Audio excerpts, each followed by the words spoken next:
Alô? Não diga alô, diga alô, Cristina. Alô você, amigo ligado no Blockbuster, você que gosta de sentimentos, principalmente, né? Isso. Mas se você também não tem sentimentos, fique com a gente, porque hoje nós vamos falar de um cara que é um cara sentimental, mas ele também consegue não ser tão sentimental, às vezes. Tô falando do Jeff Lemire, E tá? se você não tem sentimentos, aqui já tá o card surgindo aqui do especial que a gente fez do Grafietes. Isso, que também é um outro cara muito sentimental. Enfim, hoje vamos falar sobre quadrinhos para ler e conhecer Jeff Lemire. Mas tem vinheta, né?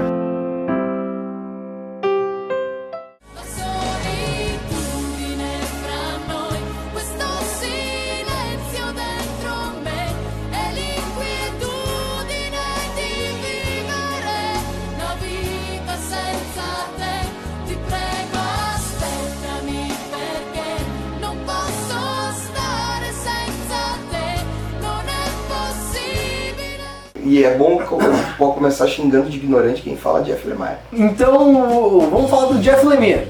Um cara que... O cara que pediu pra fazer isso aqui, na verdade. Tô olhando pra ele agora. E Christian Farias virou fã do carinha lá, né? Isso. Por causa do seu desenho. Não, mentira. Não. Tá, então começa aí, cara. Você quer começar do quê? Sweet Tooth. Sweet Tooth. Pode ser? Pode ser. Então vai. Sweet Tooth, cara, é uma história de um... bom, basicamente ela não é só de um personagem assim como a gente costumeiramente vê nas capas e tal. Claro que é um personagem importante, né? Que é o rapazinho, aquele que todo mundo conhece. E aquilo acho que talvez tenha corrido uma galera de ler Sweet Tooth, que é meio mal desenhado, assim, porque Ele o é uma desenho... capivara?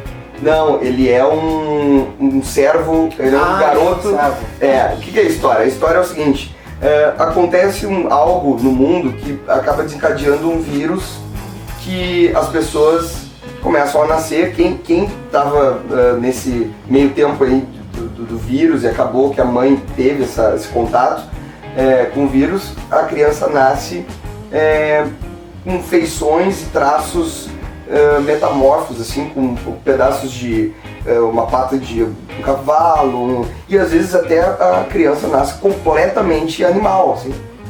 Claro que aí meio que fala umas coisas assim, ó, dá pena, assim, sabe, em alguns momentos. Tem um que é uma capivarinha, que ele tem uns dentão, assim, que ele não consegue falar direito, assim, fala tudo erradinho, olha, e de vez em quando ele precisa entrar na terra pra se esconder, pra hibernar um pouco.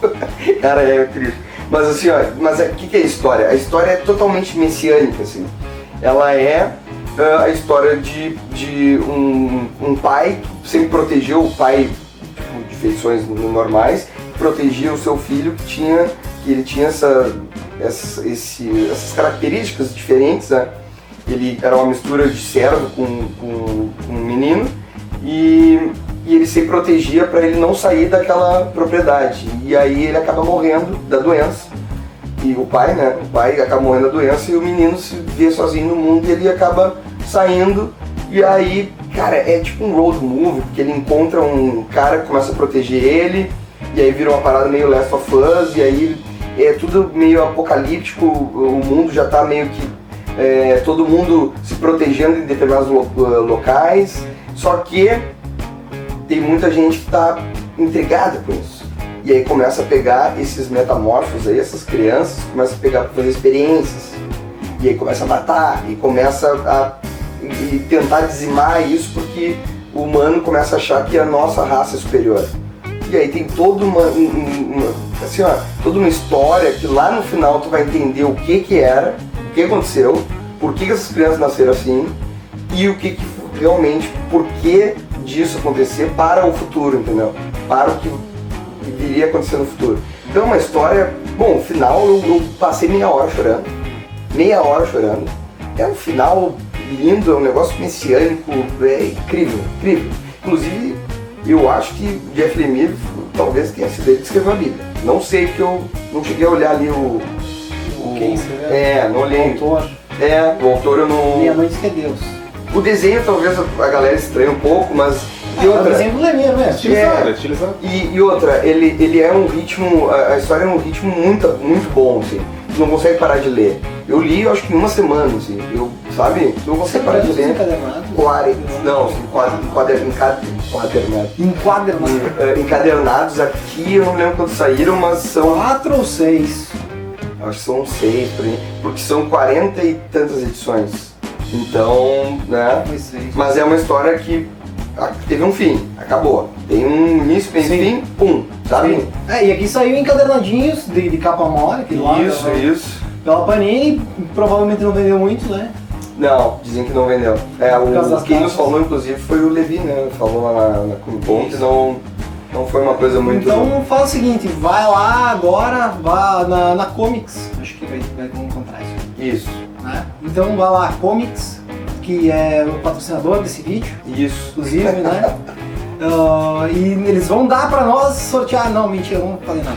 Enfim, Sweet Tooth, que é um quadrinho dele, desenhado por ele, escrito por ele, pintado no por ele. final, ele já... Como ele tinha pegado outros trabalhos já, ele estava trabalhando em várias coisas, no final tem uma galera que ajuda ele ali também. Mas ele... O que eu gosto muito de Jeff Lemire é que muitas obras dele, ele faz roteiro, ele que desenha, ele, sabe, ele faz tudo, assim. Então um cara...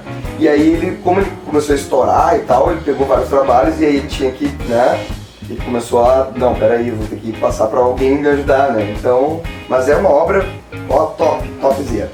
Muito bem, vamos falar aqui sobre o Arqueiro Verde dele, que é dos 952.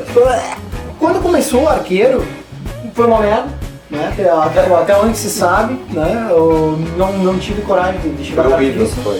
E daí ela bastante assim, ele já tinha... Pensa assim, um personagem que não tinha um passado e o cara que escreveu, ele conseguiu estragar o passado. Chamaram o Lemire pra ele ajeitar, botar o Arqueiro de volta nos eixos. Tanto que aqui no Brasil, os encadernados que a Panini tá lançando, agora relançando, não tem antes. Já, o Arqueiro que começa só do Lemire, assim, não tem. Nem na gringa não tem. Lá eles queimaram as edições, né? E as pessoas que leram, eles assassinaram. Isso aí, pra ninguém lembrar daquilo que tinha antes, né? Pra finalizar com essa... Isso aí, inclusive se tu procurar na internet, assim, ó, review do começo do Arqueiro Verde lá, é só na Deep Web que tu vai encontrar. Então, quando que ele pega aquela que é a dupla do barulho, né? Fica até sem palavras. Eles têm, os dois trabalhando juntos, esses dois carinhas trabalhando juntos, eles fazem um desenho moderno.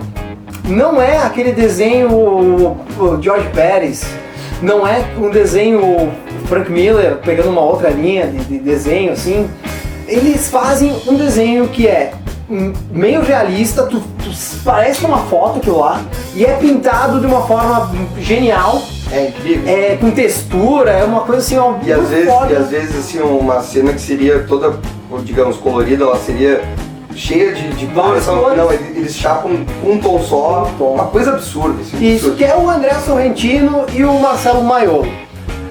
Eles trabalham muito bem e pra mim eles são até mais importantes que o Lemire, porque eles desenham um negócio de uma forma genial e isso aí toma o quadrinho pra si. Eles fazem muitas coisas assim, ó, vai estar passando na sua tela nesse momento. É uma imagem gigante assim, ó, uma splash page que daí tem vários quadradinhos assim, lembra muito Quarterly lá no Wittree, que são pequenos quadros assim formando uma imagem maior, que são detalhes, às vezes assim, ó, deu uma flechada e mostra assim a flecha, só o detalhe de uma outra cor, aqui tudo desenho colorido normal e aqui vermelho, quando ele deu a flechada, sabe, coisas assim. É uma história meio genérica até, digamos, do Arqueiro, que é ele lá confrontando inimigos do passado, né? Um negócio meio Arrow, né? Se você se você assistiu o Arrow, você provavelmente já se confrontou com essas mesmas coisas. Acaba sendo inspirado, né? Eu ia até catar aqui, mas ele tá meio longe. Mas um quadrinho também que usou isso do Aja com o Fraction é o Gavião. O Gavião Arqueiro também tem essas... Também tem essa mesma linha de closes e coisas. Isso. E cara, assim ó, bom, a arte, então só pela arte já valeria comprar. E a história é boa, a história não é um primor, sabe? Muitas coisas do Lemire que eu li assim, antes e depois disso, são melhores. Mas é bem bom. Tem uma explicação também do porquê que ela não é tão transgressora, assim, por causa da série Arrow, que ele tinha que meio que acompanhar aquele, sabe, aquele ritmo assim. Sim. Inclusive assim, se vocês forem comprar o encadernado, né, que é a grande pedida, é comprar aquele encadernado capa dura que saiu aí. No final tem o Diglett. Sim. Diglett, aquele Pokémon. Aquele Pokémon lá, né? Aquele carinha que é da série do Arrow, né? Que ele ajuda ele lá. Então, assim, é uma história legal e a arte por si já valeria a pena comprar e é um dos grandes trabalhos do Lemire aí. Arqueiro Verde. Fábio vai falar de um quadrinho que eu queria ler pra esse programa, mas eu não cheguei lá porque eu tô lendo por hora. Eu não li, mas eu vou ler assim que eu chegar lá, porque eu parei um pouco pra acompanhar as outras coisas do Lemire, que é o Cavaleiro da Lua. Na verdade eu tô pagando dívidas, porque, poxa, eu falei tão mal do Cavaleiro da Lua até hoje. Inclusive meu amigo Fábio Acabou de perder o amigo. agora, inclusive o meu inimigo, Não, então tô devendo pro meu amigo Rafael Nunes, pra quem eu falei tão mal até hoje do Cavaleiro da Lua, e dele eu ganhei até um Lego, não trouxe hoje, mas do Cavaleiro da Lua. Poxa, que história bacana. Primeiro que ele começa com uma manobra Alan Moore, né? O seu passado não é o seu passado, ou talvez não. Acaba que o Mark Spector está dentro de um hospital psiquiátrico, talvez uma forma um pouco mais arcaica, assim, talvez um hospital que não exista hoje, ou ele também não pode confiar, porque o ponto de vista é o do Mark Spector. E como ele está meio deturpado, ele está vendo várias coisas diferentes. Ele está vendo divindades egípcias, ele está vendo pessoas no hospício que podem ser antigos parceiros dele, então ele não sabe no que acreditar. E ele tá lá ouvindo o Khonshu chamar ele, que é aquela entidade egípcia lá que é o... É o deus da lua, não é bem deus da lua, ele é protetor dos viajantes noturnos. Não pois assim, né? E ele tá botando pra ele lá uma missão, vai lá, salva, porque o Sept tá tomando Nova York, vai tomar o mundo. E ele vai às ganhas, mas ele vai nessa coisa que ele vai sempre, obviamente, mudando as fases dele, né? Ele vai entrando no pique do Steve Grant, o cara que trabalha com cinema, ele é o taxista, e ele ainda é o louco ou não, e tem a doutora, tem os caras que cuidam dele no hospital, e não só no hospital, eles aparecem recorrentes em várias situações diferentes.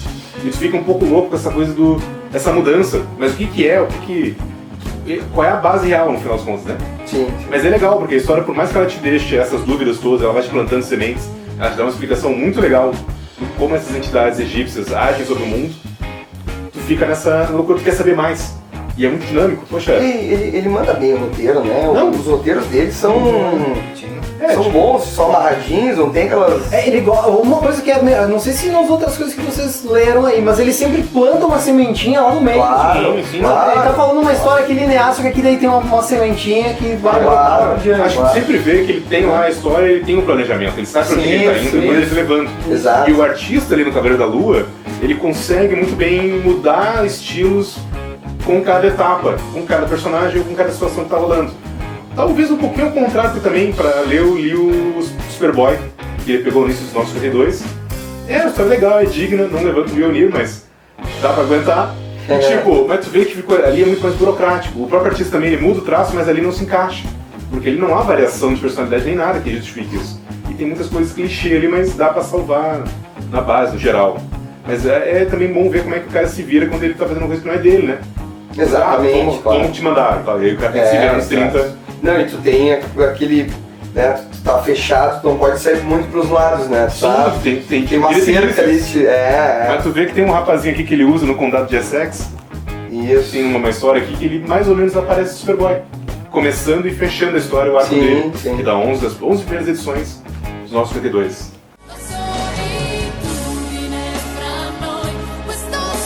Bom, pessoal, esse vídeo não era pra ter duas partes, mas como a gente falou demais, então ainda essa semana, se Deus quiser, né, a gente volta com a parte 2. Valeu!